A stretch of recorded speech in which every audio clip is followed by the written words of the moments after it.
Hello, welcome to the Fires from Within, the show where I talk about magic off the top of my head.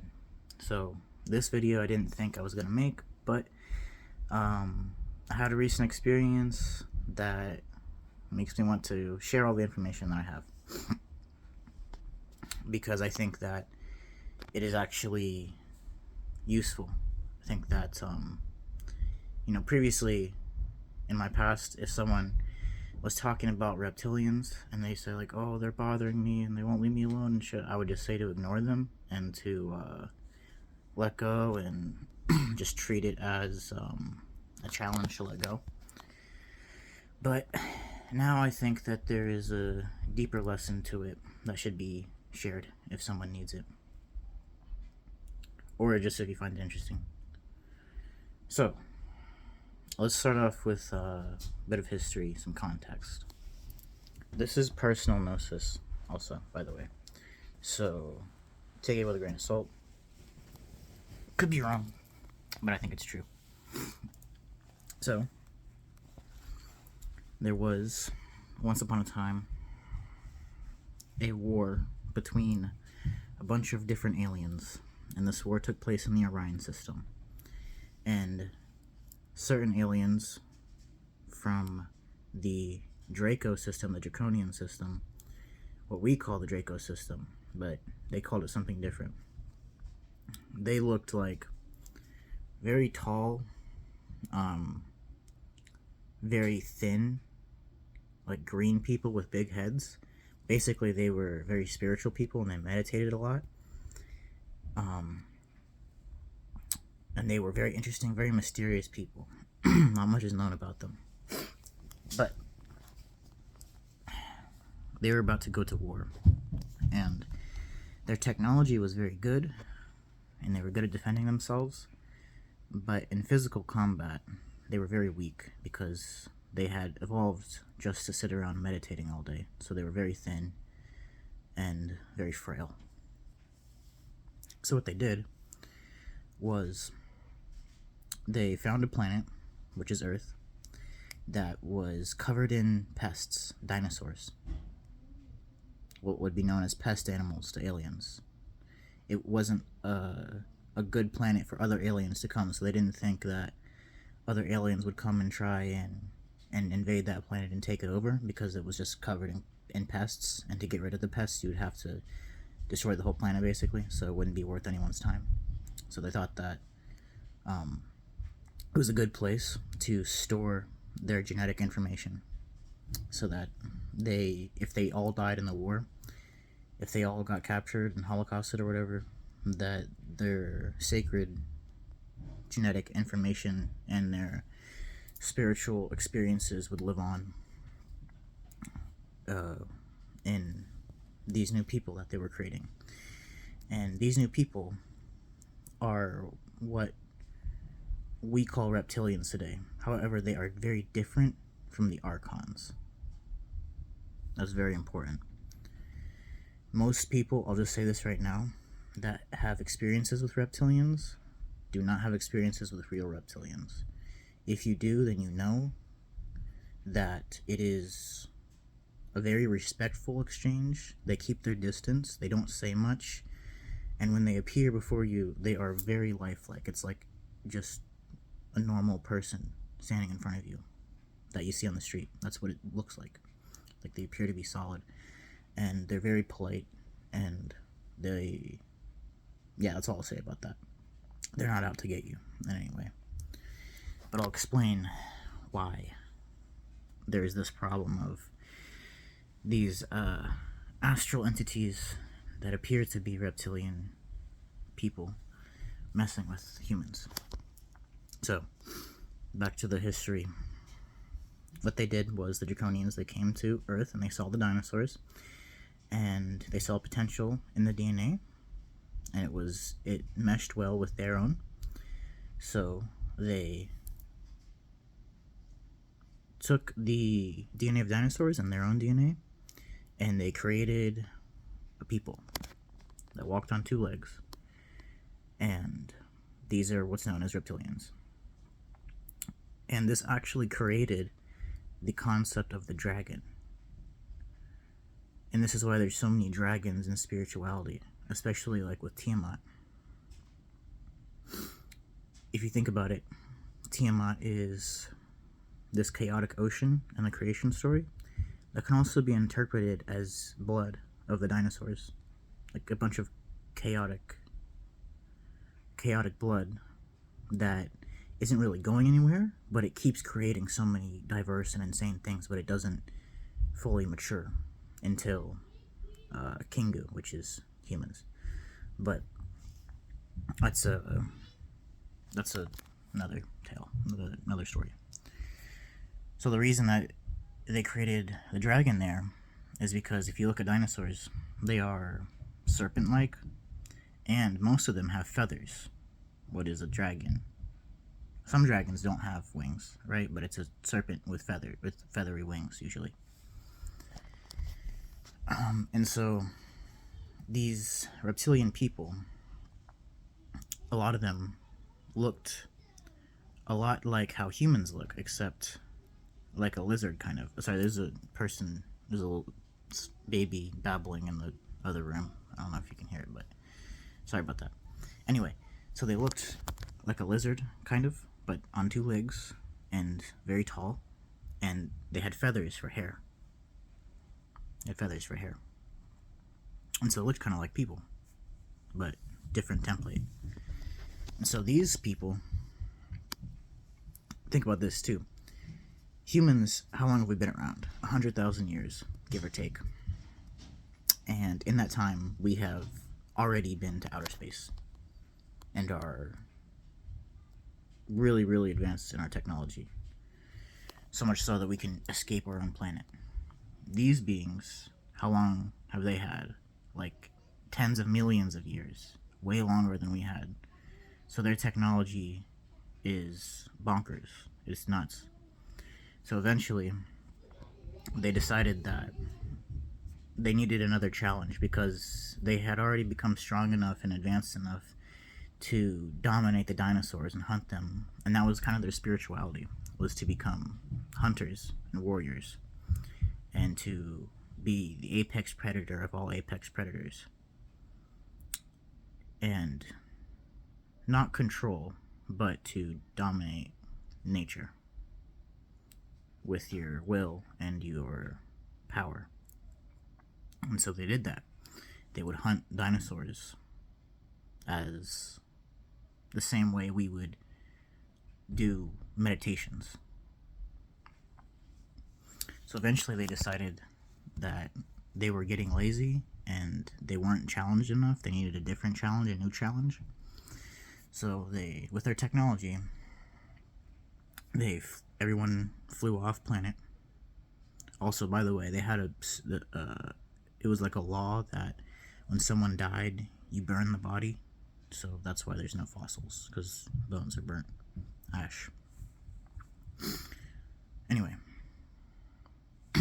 when they made the decision to shake things up, they all got in their ships and took everything off the planet that they wanted off of it, and then they flew up and threw a fucking big ass asteroid at the planet.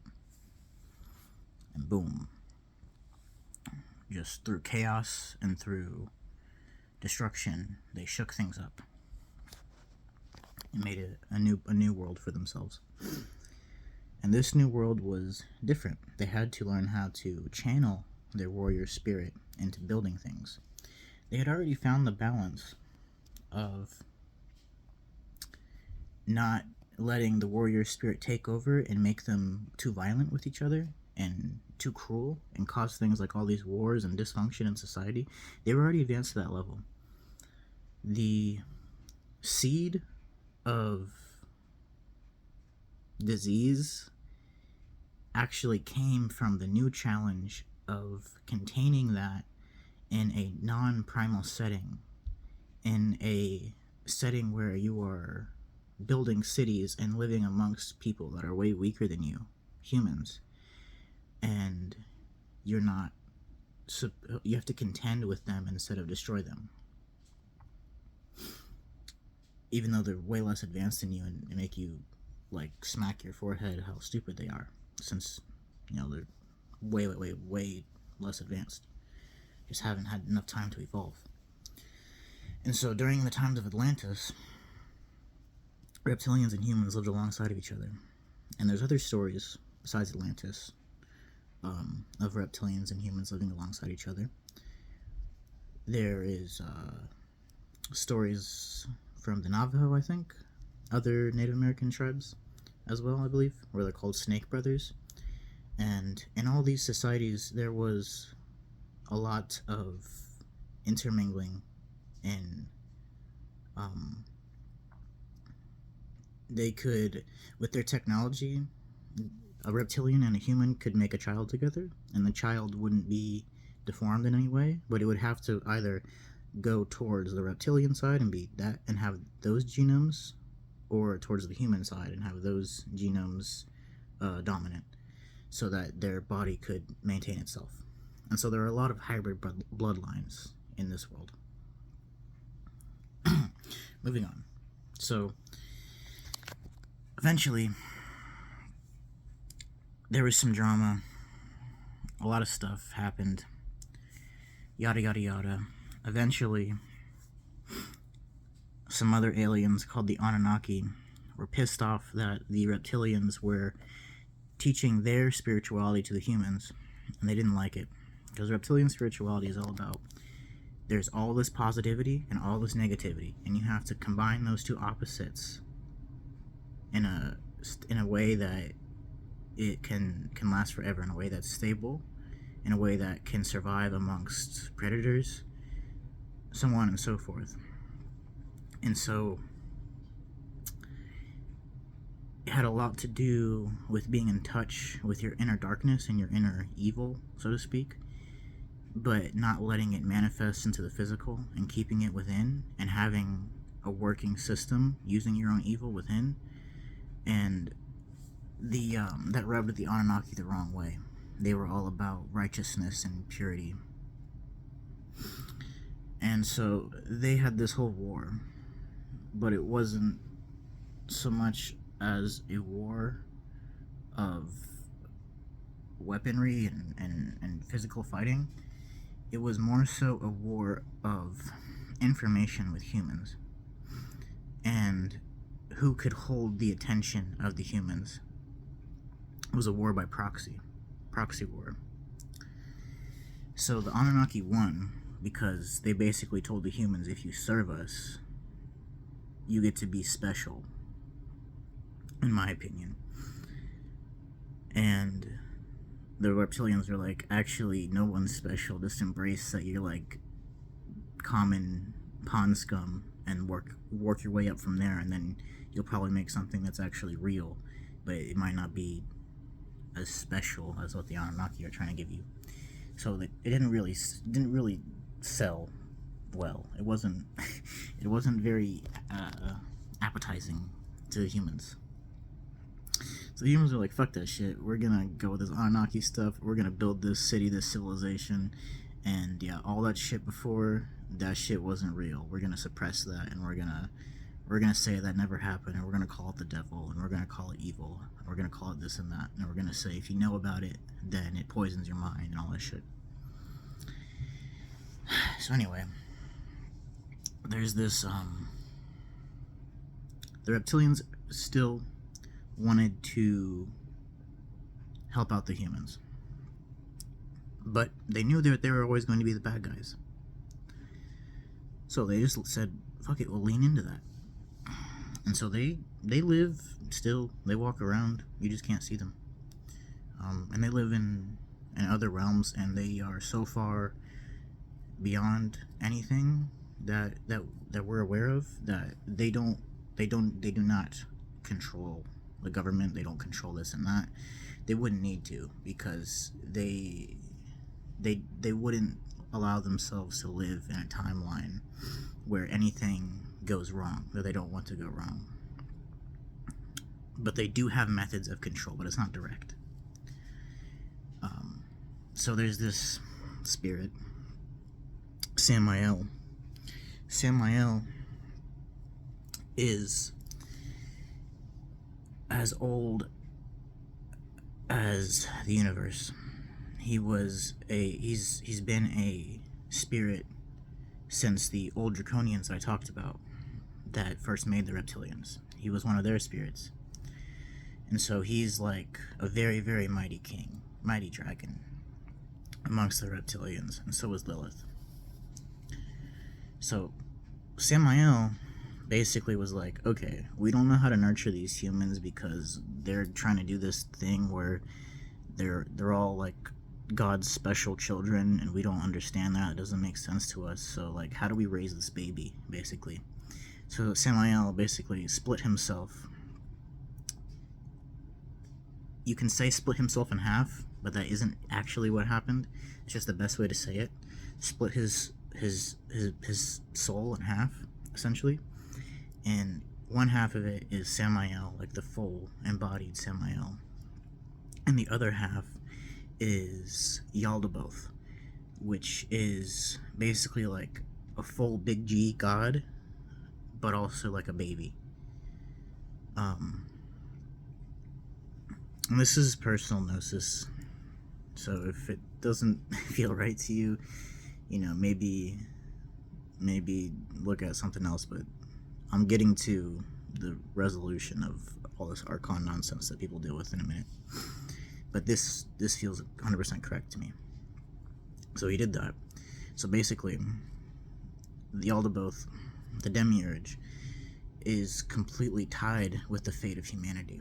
So whatever the Reptilians do to Yaldabaoth, Yaldabaoth does to the humans.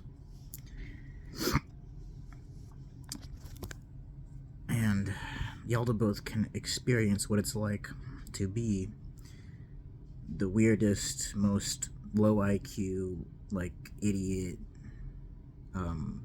like no purpose in life human experience, and can understand that. Furthermore, oh yeah, and elaborating on what I said, it went wrong is not you know, it never went wrong with reptilians needing not to be evil. What went wrong is them needing to contain themselves and not knowing how, and giving humans too much information and scaring the shit out of them. And so they realized it was all going wrong. And so with their technology, they could look into alternate timelines and see for certain things, okay, if we make this decision here, what happens? And see how that affects time and what manifests beyond that, and actually look into the future and see their options. And they did this so much because they were so paranoid that they would completely fuck up, because they're very honor bound to raise the humans up and to make them more advanced and to make it so they transcend Yaldabaoth, and so that they all are equal, like god level people.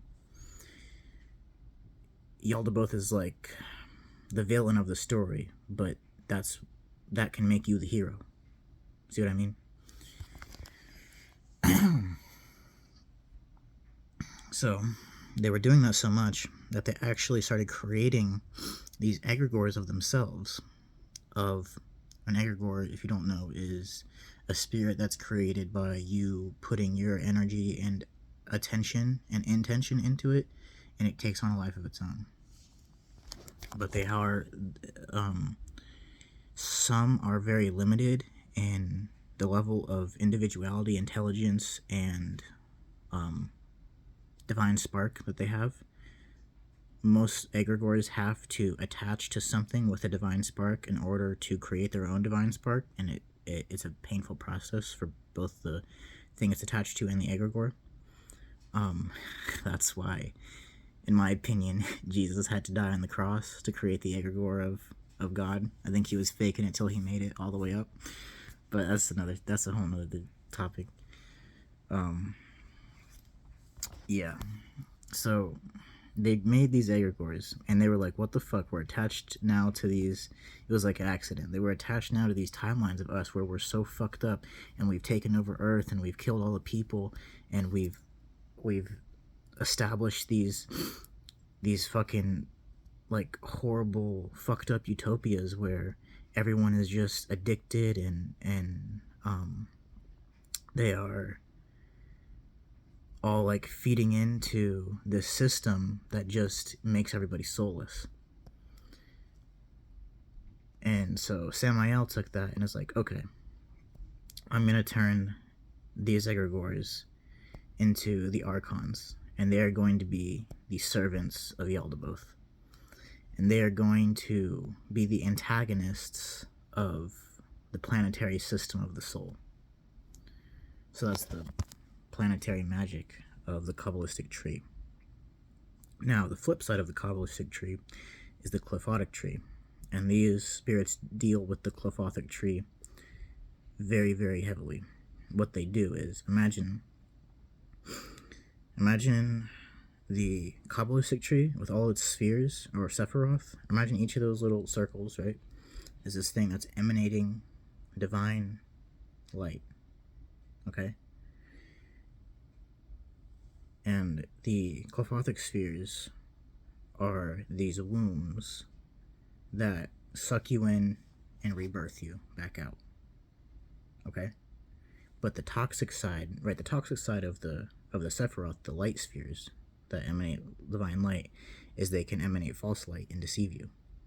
The toxic side of the Qliphothic spheres is that you can stay in that womb and stay trapped in that shell and never actually move forward and be reborn, but just fester and decay. So, what the Archons do, their job, is to any single, like, first of all, they are not people. They are not a people. They do not have their own opinions. They don't have their own perspectives. They're basically robots or zombies. Their job is to package things up in the toxic manifestation of the Qliphothic spheres known as the shells, right? And pack these things up in shells and trick and deceive and sell these ideas to humans that push us backwards and make us regress and fester and decay, that do not nurture us. So basically, the idea behind it is, from Samael's perspective, from the real Reptilians' perspective, is we don't know how to nurture these humans. They seem to be intent on destroying themselves. So let's just get all of that shit out of the way. If you're buying what these Archons are selling, then fuck you, good riddance. Or, fuck that part of you, work on it. Yeah, so that's the main idea behind the Archons. If they're around you, that doesn't mean that you have ideas that are pushing humanity backwards. It means that you are vulnerable to ideas and intentions that push humanity backwards. It means you're buying what they're selling. That can be things based on fear, based on victim mentality, based on unwillingness to accept parts about yourself. Basically, anything that can become a shell. Anything that can look on the surface as something, but on the inside, all that is there is abuse, essentially. Abuse of what is sacred, the DNA, making it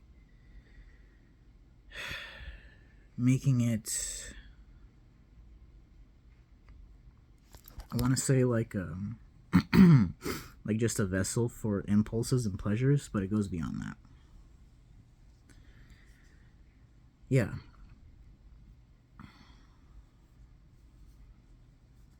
So, you might say that's really fucked up and evil and wrong.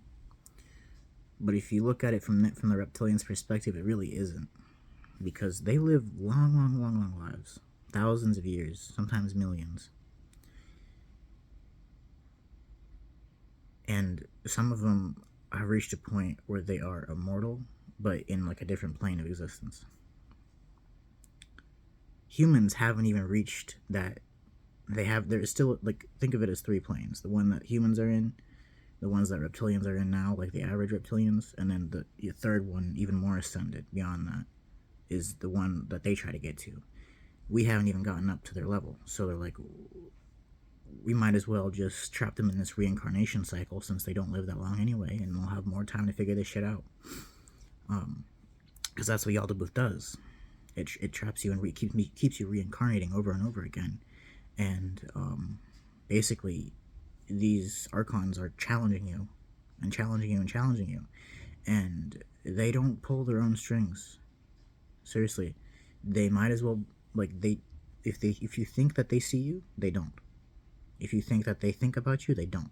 No matter what information is given to you, it's all ones and zeros to them.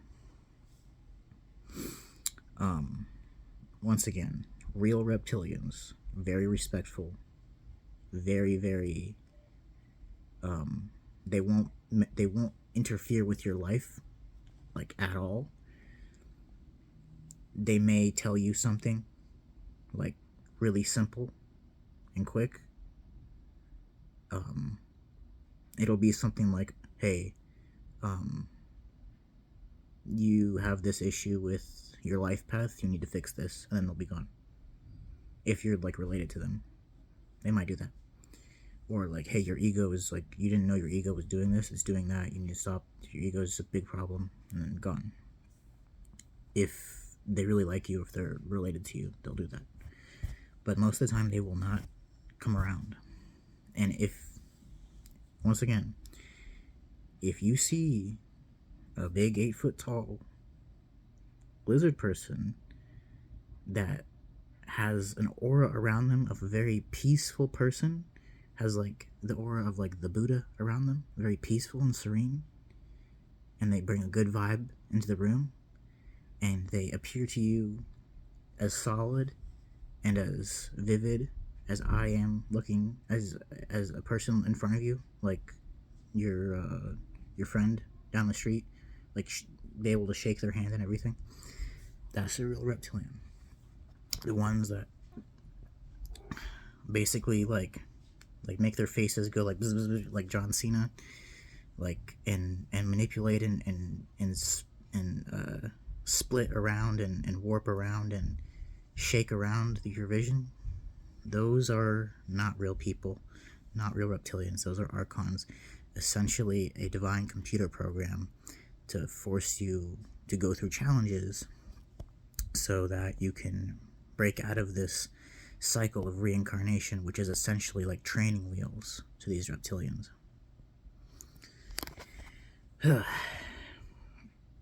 So, what is the lesson really about? I think it's useful to know this. This is like the conclusion to the main idea. The lesson is the archons are showing you where you could fuck up. They don't show you where you're fucking up. They'll encourage that. But they show you where you could fuck up. And it mostly has to do with the potential fuck-ups of a very, very advanced civilization. So you can see the alternate timelines and stuff of like a fucking lizard man in a spaceship that has like a fucking company that sells like baby hearts or something. Like all this evil, crazy shit. But that shit's not real. Okay, that's just a really alternate, like, bad timeline where some horrible spiritual fuck-ups happened, and that resulted in that manifesting. So again, it's like training wheels, but very severe and very adversarial and unpleasant and terrifying training wheels.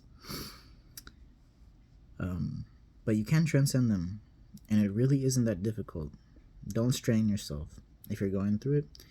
I used to really go through it. I kind of go through it a little bit now, but now that I've really advanced with my planetary work, it hardly bothers me at all. If you're someone that prefers to work with angels and demons, then just keep doing the Kabbalistic tree and Qophathic tree and do all those rituals and do that work. That is the key. If you are someone who likes to work with dragons, Tiamat, her fires will protect you from all of that shit that drains you. The fires of Tiamat are the key if you work with Tiamat. You have to really, really channel the fires. If you do other things like voodoo, or I don't know any Loa that help with it. I don't know much about voodoo at all. Other currents, if you don't know what to do and you're dealing with them and nothing from your current is helping, consider invoking Sophia from the Gnostic texts, the Gnostic goddess Sophia, or Samael and Lilith. Yeah, but just fair warning, working with Samael and Lilith can be very taxing, very disturbing, and it will break you out of your comfort zone completely. And it will feel like the energy is enhancing, making you think evil thoughts, but really it just wants to get down into the root of the issue and pull it out, so you don't, so these thoughts and so these evils, that these shells don't devour you, that you can transcend them or devour them yourself. Yeah, that might be it. Let me just think for a second if there's anything else about this. Yeah, the number one thing is that don't stress too much about them. If got reptilians running around your aura shit, like, you get all those conspiracy theories, and they'll feed into that too. They'll tell you, yeah, we're the real reptilians and we eat babies and this and that. Like, it's literally all bullshit. If you look at it from an actual, like, unbiased, balanced perspective, dude, that shit is not a real person. Real people do not act like that. Not like, yes, there are real people that do evil things like that. Oh, and I'll get into that too, how they control the government. Real people do acts like that, but they don't. They do actions like that, but they don't. How the archons speak and how they operate, how they actually are in the moment, is not natural. It is not real. And when you get close enough to touch them, if you aren't scared, they aren't there. You realize they aren't there. If they actually touch you, unless you're in fear. If you're in fear, then it can manifest something physical there, or something that really messes you up and feels like a real spirit is there. But if you aren't scared and you touch them and you're that close, dude, it's like, pfft, it's fucking mist. Pfft, it's not there at all. And yeah, the best thing for me that helped me with this is the fires of Tiamat, because they help you face your fears and integrate that in a very efficient way, so that the fear doesn't keep feeding into the alternate manifestation that drags you into the circle of bullshit of samsara. But yeah, like, test it. If you're someone that hallucinates, literally just approach them without fear and see what happens. I think they're the cause of most mental illness in society, schizophrenia and all this shit. But it's just most people don't see them. Seriously though, they'll be real as real until you let go of the fear or devour the fear, and then it was so blissful and liberating to me when I first did it. I was like, whoa, dude's not even there. It was just fucking nothing. And yeah, also, if you're really, really dealing with this and really, really going through it, get get a pendulum for divination and really, really dedicate that pendulum, spend a lot of time dedicating that pendulum to a spirit you trust, and burn incense for it, and really go the whole 9 yards for it, and use that for divination to see if your information that you have, that you're working with, is good, because they can piggyback and twist around words in the spirit world, and so the words you hear you think is a spirit talking to you is really just a bunch of bullshit.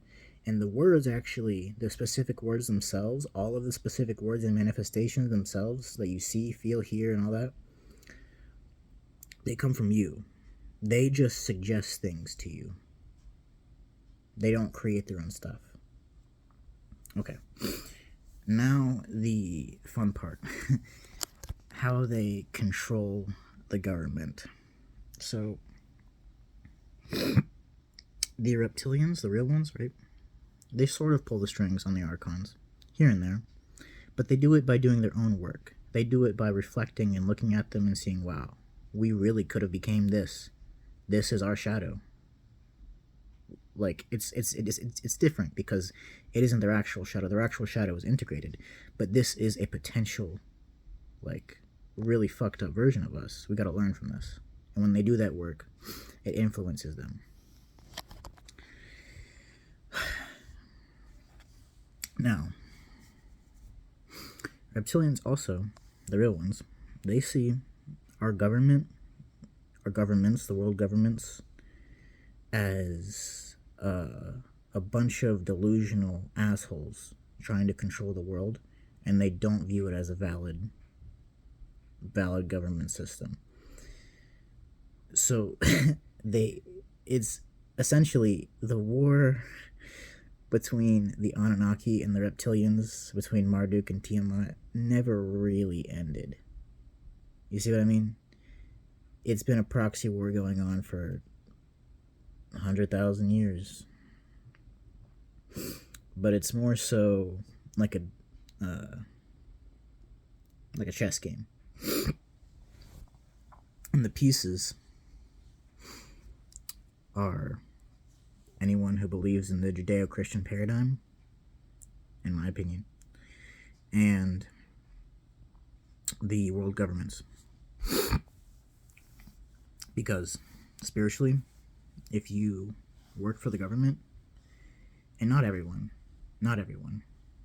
but spiritually, if you work for the government, you're saying, I'm a leader of the people. I make decisions for the people.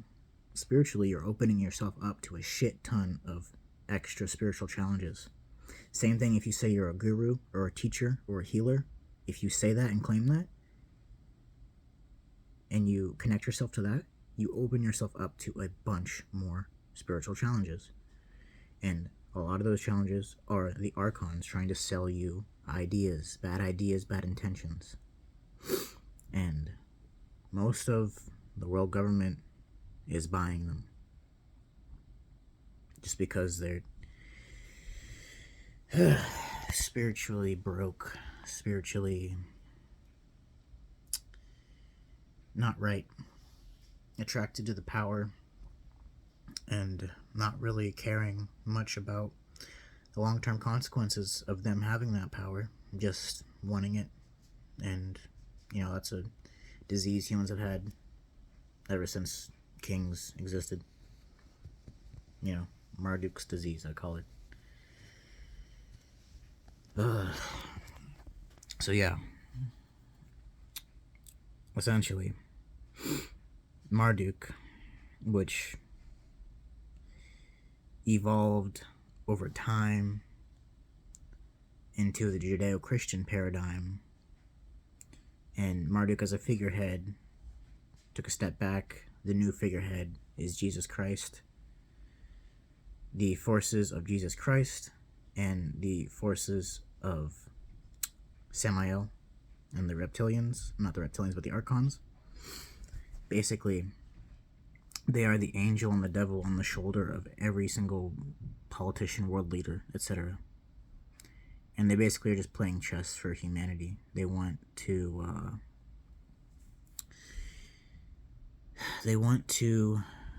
it's not really about the ideas at this point. Of course, they want their ideas to spread, but mostly, like on the side of Samael, he doesn't give a shit what you believe or what your ideas. He's pretty cool with you believing anything. If you want to worship a fucking leaf you found on the ground, he wouldn't tell you otherwise. Obviously, Christianity wants you to accept the one true God and this and that, but it isn't exactly entirely about the ideas. It's mostly just fucking personal beef, personal war, and grudges.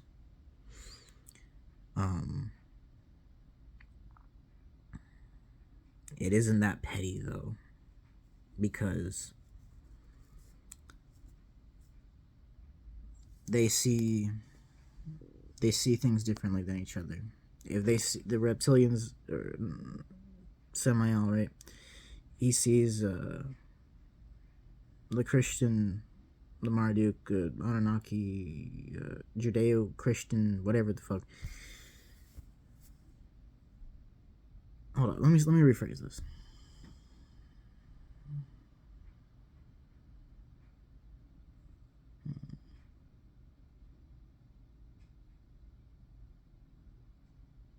Oh, it's personal beef and personal grudges, and it has to do with family and where people belong. The DNA of the Anunnaki, right? That's in a lot of people. A lot of humans have that DNA. The DNA of... There's many strands. But the reptilian-centric DNA, that's also in a lot of people. And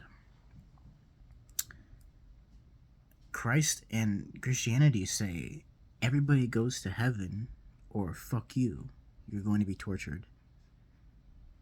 Samael says, let me get me and my family here with me, and fuck everybody else. We can do whatever we want to them because they're not our family.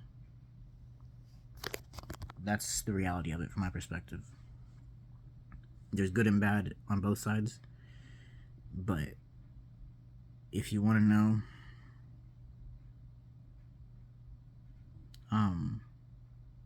what it's really about, it's about DNA.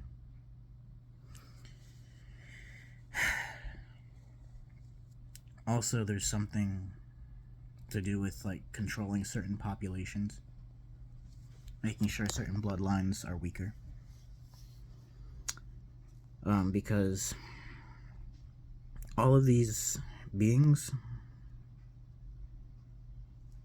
they rely on us for their advancement as much as we rely on them for our advancement. And so different types of different bloodlines ascending and becoming more spiritually advanced is advantageous and disadvantageous to certain spiritual groups of certain spiritual tribes. But I'll get into the specifics of how they control the government. Basically, they just, feed ideas, push people along, chess pieces they think they'll like. Take Jeffrey Epstein, for example. If they can get these politicians, these celebrities into the occult, that's a very good, easy way in, because these politicians and celebrities... Hold on. I had a phone call. These politicians and celebrities, unless they're like... Seriously... I have trouble with my ego just making these videos for nobody. Imagine how fucking insane celebrities and politicians' egos must be. Like, the shit, how spiritual you have to be a normal person with all of that. Or just not, maybe not spiritual, but how disciplined you have to be in your mind to be a normal person. And there are many celebrities and politicians that are normal people and are not impacted by the archons at all. And that's great. And are not, controlled by anybody. That's awesome. Those people are on another level. But the reason celebrities get into the occult is like a fashion thing, and it's very popular to do it to serve the mundane world, and that's a big no-no in the occult. And so basically they can get it to a point where the spirits don't give a shit about the politicians or the celebrities, so they won't help. They'll pretend to help because they might as well get their free energy, but they won't actually help them. And the archons can pretend to be the spirits, and they can spin a million tales to them and tell them, hey, we're these reptilians that control the world and blah blah blah blah blah, but it's really Samael that they're talking to and working with. And essentially there's an equal exchange that occurs. It's all fair game in the spirit world. They get the power, they get the money, they get the fame, they get the fortune, and then their soul becomes essentially like a book for Samael to read after they die. They don't get to come back. It is a torturous experience, because imagine someone splitting open your soul and reading every single place where you fucked up. How horrible that would be. Just so he knows how to not fuck up himself. How traumatizing and horrible that would be on a soul level to go through that such intimate experience in that way. And that's the whole suffering in hell when you die thing. And then that energy just gets slurped up by Samael, and then a little tiny piece of Yaldabaoth is restored back into Samael's body, and he becomes more of himself, and he got to learn all those lessons without getting his hands dirty. And that's the equal exchange, the favor they do for him and the favor he does for them.